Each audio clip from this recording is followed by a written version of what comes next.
Halo Malvana, selamat datang di Ruby's Room. Nah, di video kali ini gue lagi bersama dengan seorang yang punya pengalaman seru banget. Dia nih dari kecil mengalami hal yang aneh-aneh dan sampai dewasa juga ngalamin yang aneh-aneh. Siapa namanya? Mahesa Putra. Mahesa, oke. Bang Mahe. Mahe. Mahe. Kalau Pahe itu paket hemat. Kalau Mahe apaan? Mahe apa Mak Mae? Asalnya dari mana?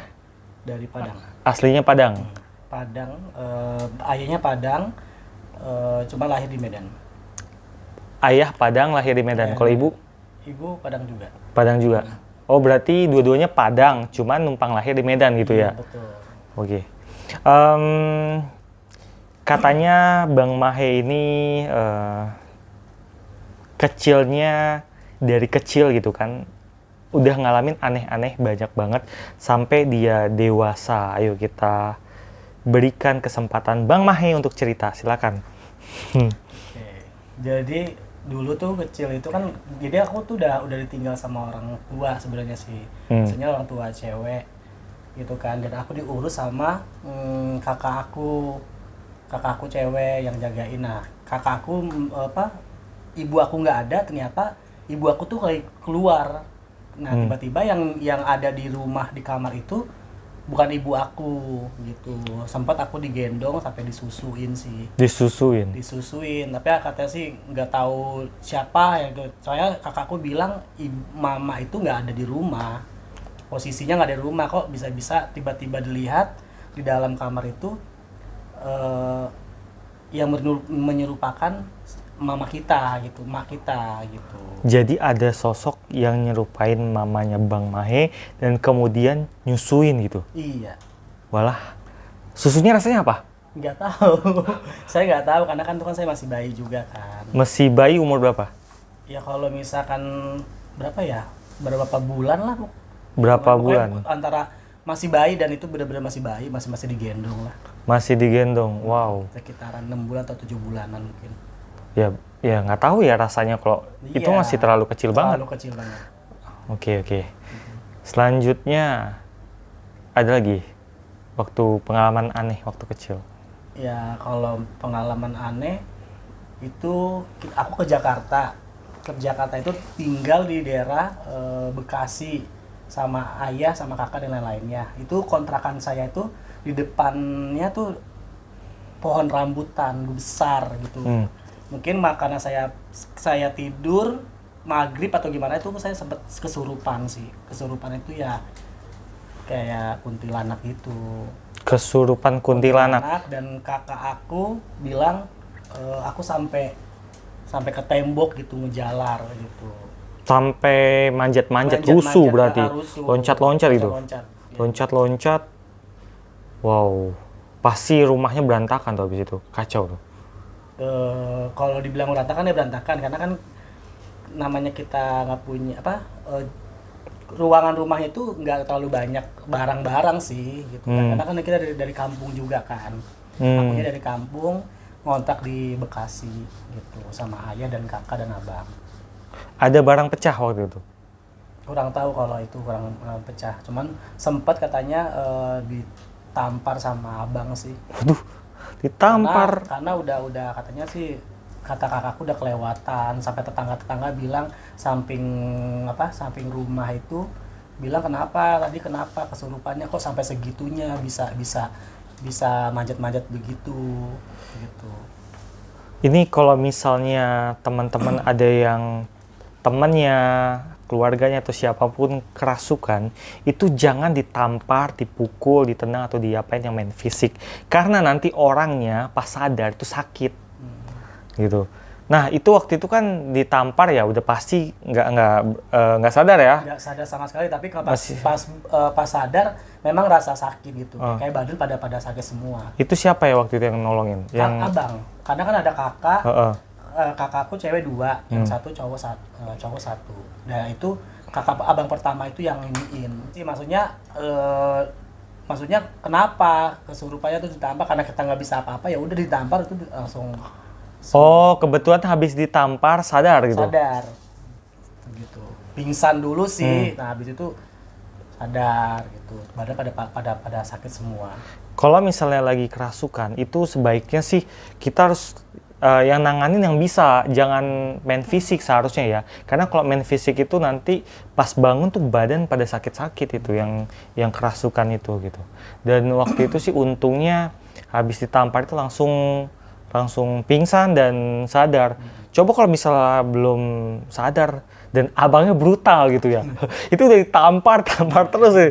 Bangun-bangun bonyok semua itu satu muka tuh. Karena kan abang aku kan juga umurnya masih muda juga kan. Aku tuh kalau nggak salah kesurupan sekitar umur 10 atau 11 tahun. Abangnya umur berapa? Ya kalau misalnya bedanya paling cuman berapa ya, 5 apa 7 tahunan. Jadi Di berarti atas sih 5-7 tahun. belum umur 20, masih kayak 15 atau 17 atau berapa lah gitu kan. Iya. Terus yang orang tua atau keluarga yang lain itu nggak ada yang niatan manggil orang Nggak ada mengerti? karena kan kayak kan udah dari kecil itu udah dipisahkan sama ibu saya kan. Udah nggak pernah ketemu ibu, dan ayah saya tuh ngojek. Jadi itu nggak ada, kita cuma berempat. Jadi tuh aku, kakakku sama abangku gitu. Kita cuma berempat doang di situ di kontrakan. Dan itu semua pada kecil semua, pada kecil semua. Jadi itu abangnya itu yang nampar itu yang paling tua Paling gitu. tua. Bedanya cuma berapa tahun lah ya kan. Yang paling tua dan dia panik nggak tahu berbuat apa, Iya. kayak tampar gitu. Ya, betul. Aduh, ngeri sih. Takutnya waktu itu tuh ada orang yang nggak paham, jadi ngelihat orang kerasukan itu hampir dihajar. Untung aku cegah dia jangan melakukan itu. Dihajar, diajak berantem. Ini kayak berantem. Iya. Aku ada cerita juga nih. Sebelumnya kan aku punya temen. Jadi aku berteman tuh bertiga gitu kan. Punya temen bertiga yang sering kemana-mana, ke klub bareng-bareng. Ini sempet temen saya ini, kedua cewek ini, satu orang ini punya utang sama saya. Dua-duanya cewek ya? Dua-duanya cewek. Yang satu ini punya utang, ya cuman uangnya nggak seberapa sih, kayak 100.000. Saya tagih sekali udah oke, saya diemin 2 kali, saya diemin 3 kali. Sempet dia udah ngasih uangnya 100.000, tapi dia kayak dendam gitu. Nah yang hasutnya ini temen yang satu lagi tuh agak gemuk kan dia orangnya kan. Nah itu sempet disantet, dikasih kayak telurnya telur bebek. Telur bebeknya gimana tuh? Diapain?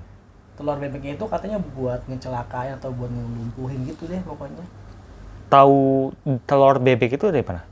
Sempet ke orang pinter, bilangnya orang pinternya itu sih orang-orang Aceh ya. Dia orang Aceh, dia bilang dia lihat semuanya sampai digambar, dilihatnya. Saya tahu saya diguna-gunain itu, saya sempet ini dulu pas selesai maghrib, azan maghrib itu saya tiba-tiba pengen tidur dan itu posisinya di tempat kerja. Jadi si orang pintar itu yang nerawang ini medianya telur bebek gitu. Iya, katanya si yang orang dukun yang buat yang mau mencelakain aku tuh pusatnya itu pakai telur bebek gitu. Telur, dia ngeceritain detail nggak telur bebeknya diapain gitu? Aku kurang ngerti sih, lupa sih, itu udah lama banget kejadiannya sih. Tahun berapa? 2014-2016 lah. Yang dirasain apa waktu itu? Aku sih nggak ngerasain sama sekali, cuman tiba-tiba itu kayak aku tuh masuk ke orang lain, kayak ada yang ngasih tahu. Jadi aku tuh punya temen cewek tempat kerjaan, ya kan. Tapi aku nggak kenal sama si suaminya, sama sekali. Aku belum pernah ketemu, sama sekali belum pernah jumpa.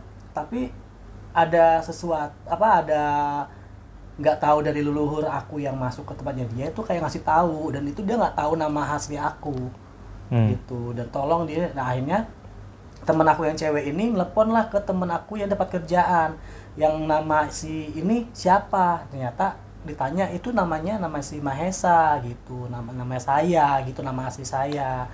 Tolong disampein bilangin ke dia suruh sebelum jam 12 malam, malam Jumat sebelum jam 12 malam itu minum kelapa hijau. Saya juga tiba-tiba habis makan istirahat tempat kerjaan tuh tiba-tiba pengen tidur habis maghrib itu, pas habis azan itu pengen tidur, dan itu tidurnya di cabin di tempat kerjaan, ada tempat cabin gitu tuh gitu.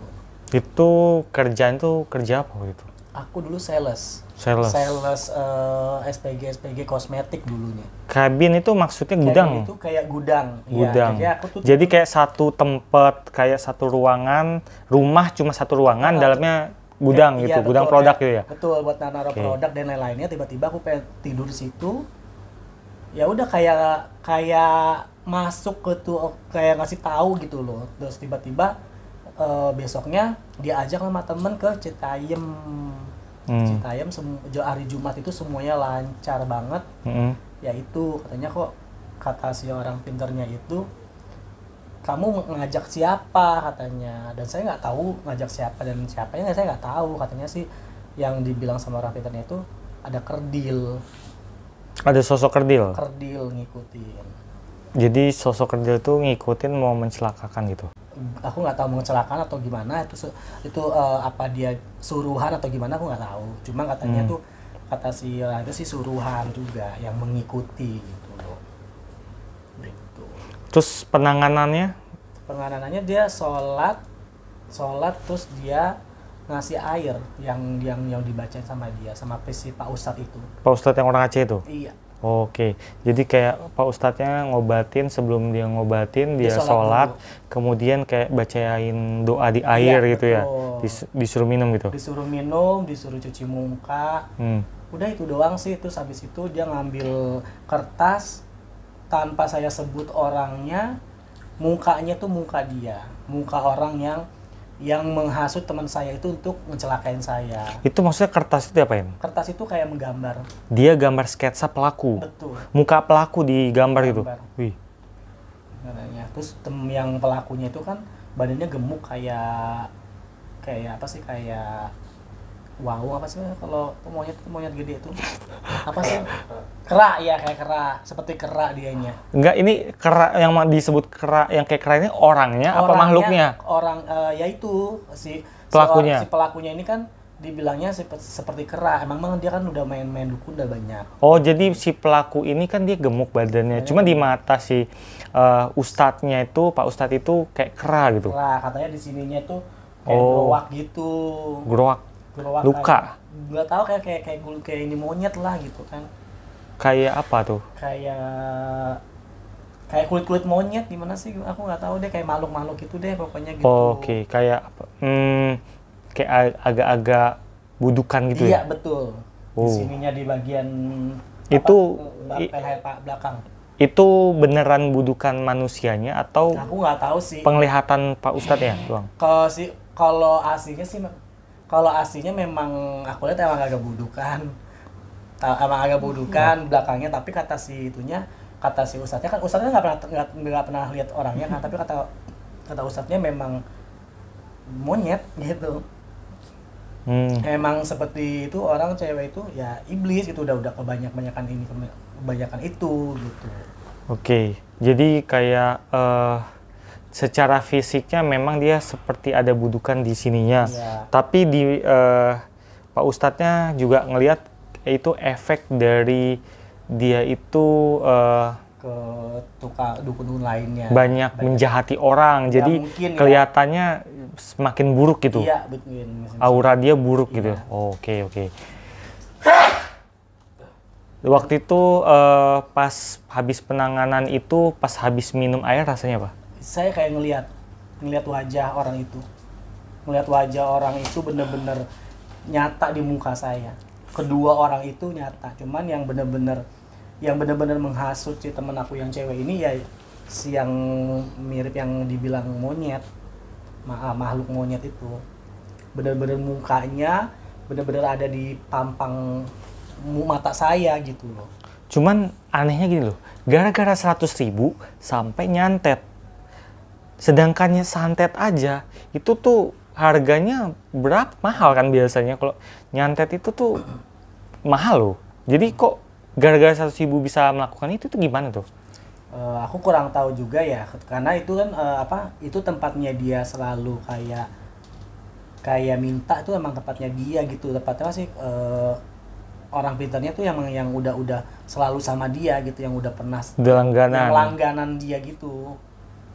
Dia bayar lebih daripada 100.000 untuk nyelakain orang. Ya udah sih tinggal kasih aja 100.000-nya, ribuh amat. Mungkin sakit hati, dengki ya, karena dia kan saya orangnya kan sama orang kan deket ya kan, saya kan orangnya juga wakal banyak temennya, nggak ngerti juga dia atau dia entah dia dengki iri sama saya nggak tahu juga gitu. Kan banyak yang dengki sama saya, yang iri sama saya banyak. Oke, mungkin selain karena faktor uang juga ada masalah personal yang lain, misalnya kayak tiba-tiba teringat hal-hal buruk lain, kayak tiba-tiba iri dengkinya itu muncul gitu kali ya. Iri dengki, apa yang diiriin? Nggak ngerti juga, saya juga nggak paham. Mungkin saya lebih banyak temennya kan. Lebih populer itu? Kalau dibilang populer, juga nggak populer sih. Karena kan saya juga ya dibilang saya banyak temen cewek di tempat kerjaan itu, termasuk Ani. Masalahnya gini loh, cewek kalau iri sama cewek wajar lah. Kalau cewek iri sama cowok, kecuali dalam hal pekerjaan kayak dalam satu bidang, misalnya sales gitu kan. Sales kan dia Bang ya? Sales. Oh iya. Berarti gara-gara banyak achievement kali ya? Iya nggak? Mungkin. Karena gini loh, aku tuh sama dia tuh sebenarnya bertiga, kemana-mana tuh bertiga. Kayaknya sih dia nggak mau kalau aku sama orang lain juga berteman gitu loh. Gitu. Karena kan aku kemana-mana selalu bertiga sama dia, kayak ke tempat-tempat klub malam dan yang lainnya tuh sama dia. Nah, kalau misalkan aku sama orang lain tuh kayak nggak suka gitu. Oke. Setelah 2021 atau 2020 ini saya kerja di sales marketing perbankan kartu kredit. Ada apa sih yang sirik ini sebenarnya sih cowok tadinya kan. Cowok dia tuh nggak suka karena saya satu lingkupan itu banyak temennya, dan saya penjualan kartu kreditnya itu selalu di atas, dan saya selalu dilihat sama atasan saya. Dia itu sirik sama saya sampai ngebawa orang untuk gunain saya juga gitu. Waduh, ngeri banget. Dan saya pas dia mau jahatin saya udah ngelihat dari mukanya, perilakunya dia dendam saya tuh kelihatan banget. Siriknya dia sama saya kelihatan banget gitu. Akhirnya saya berapa kemudian saya dipecat sama ini, dibongkar semua sama kayak ya pokoknya dijelek-jelekin deh. Saya sholat malam jam 12 malam itu ada kelabang. Tapi setelah saya sholat, kelabang tiba-tiba ada di depan sejadah gede banget seperti ini. Lupa, itu baru ingat saya baru ingat banget itu kelabang gede banget jam 12 malam di malam Jumat kalau nggak salah itu. Malam Jumat jam 12 malam saya sholat Isya itu. Setelah berapa minggu saya dikeluarin dari pekerjaan saya itu dengan omongan yang lain-lain dari teman kerja itu, saya kan benar-benar turun tuh rezeki saya, dan saya nangis semuanya. Saya ini itu tiba-tiba ada kelabang. Kebesokan hari, kelabang itu saya matiin, tapi saya jangan lupa sih dengan baca bismillah ya kan. Itu bismillah saya matiin. Ketiga harinya keluarga dari orang yang tersebut itu meninggal. Tapi nggak tahu ya, itu walau-walau misalnya abangnya tiba-tiba meninggal. Secara kebetulan. Ketiga harinya itu abangnya meninggal. Dari pas kelabang itu kakaknya dari yang orang itu meninggal. Itu saya nggak tahu tuh. Itu waktu itu pas ketemu kelabang itu, jadi kayak firasat kan, kenapa langsung kepikirannya ke dia? Sempat ada yang bilang. Bukan ada yang bilang sih, saya sempat ke orang itu juga yang ingin saya juga. Orang pintar. Jadi si orang pintar itu yang bilang. Dia nyebutin ciri-ciri nggak atau langsung? Ya, emang benar, saya juga bisa tahu dari mukanya. Jadi kayak yang si orang pintar ngomongnya tentang sedikit ciri-ciri, dan Bang Mahe ini dengan firasat gitu maksudnya? Bukan firasat sih, emang Kelihatan mukanya banget? Kelihatan mukanya. Oke. Kelihatan mukanya benar, dari tidur, dari mimpi itu kelihatan mukanya dia. Gitu. Terus sampai yang orang pintar saya itu dia tuh diserang itu, yang itunya yang ingin saya orang ya Jawa Barat sama orang Jawa Tengah. Jadi waktu itu pas habis dikasih tahu sama orang pintar itu, treatmentnya apa? Didoain atau gimana? Didoain sama dimandiin sih. Dimandiin. Mandi sendiri ya? Apa diguyur gitu? Diguyurin. Diguyur sama dari belakang. Oh, oke. Nah guys, itu tadi cerita dari Bang Mahe. Terima kasih Bang Mahe mau berbagi cerita. Nah, kalian kalau misalnya ada orang yang kerasukan, jangan sampai kejadiannya kayak gitu. Itu tuh itu fatal loh. Takutnya nanti kena hajar, itu titik-titik syaraf yang rentan. Jadi kalian serahin sama yang paham aja ya. Jangan sampai kalian yang nanganin sampai dihajar, itu salah itu. Untungnya ini Bang Mahenya ini nggak kenapa-napa. Udah kebal. Oke. Ya guys, thanks for watching. Jangan lupa like, comment, dan subscribe untuk mendukung channel gua. Dan sampai jumpa di video selanjutnya.